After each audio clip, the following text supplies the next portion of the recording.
Parang matagal nang naglalaro sa NBA itong second overall pick ng Utah Jazz na si Darren Peterson. Dito mga idol pansin nyo sa kanyang mga nagagawa.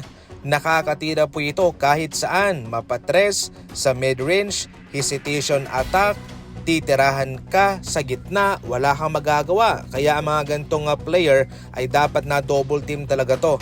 Eto mga idol, ito yung kanyang mga nagagawa. Aatake, aatras, titira naman siya dyan. So, mahirapan ka talagang mapigilan itong si Darren Peterson. So, siya po ang pinili ng Utah Jazz in which siya po ang future ng team. Swak na swak itong si Peterson para sa Utah Jazz mga idol. Batang team, maraming exposure at makukuha niya ang kanyang gustong playing time.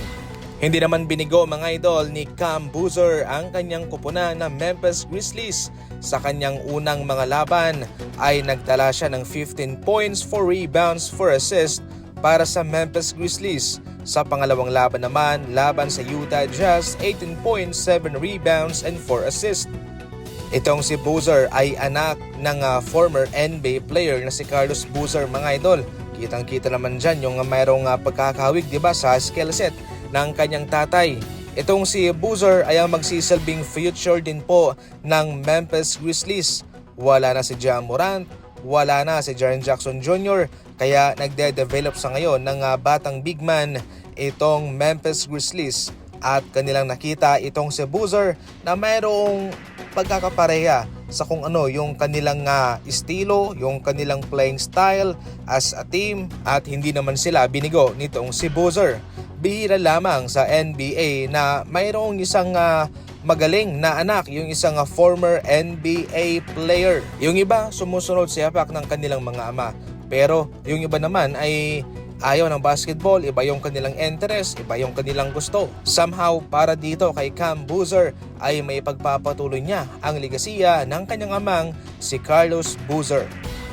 Ito ang isang revelasyon sa pagkuha ng Clippers kay Rui Hachimura. Ang Warriors ang isa sa mga frontrunner para makuha itong si Rui.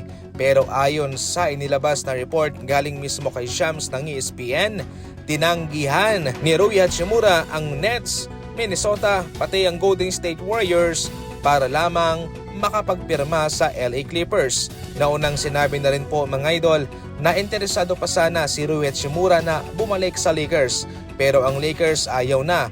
Maski man si Luka, tahimik mga idol sa bagay na yan. Nangangahulugan lamang na itong si Luka ay nag-move on na nga rin po kay Rui Hachimura, na maski siya man ay gusto na rin niyang mapalitan na itong si Hachimura. So bali ang nangyari dito, pinag-usapan mga idol ng Clippers at ng Lakers ang posibleng sign and trade.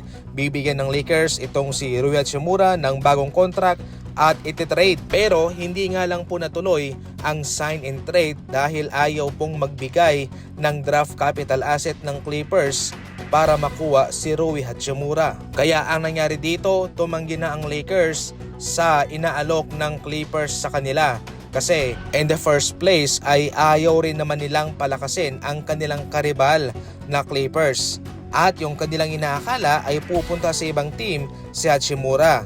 Pero ang kinilabasan ay sa Clippers pa rin po pumirma si Rui. At ang kinalabasan para sa Lakers, wala silang nakuhang mga draft asset o mga player bilang kapalit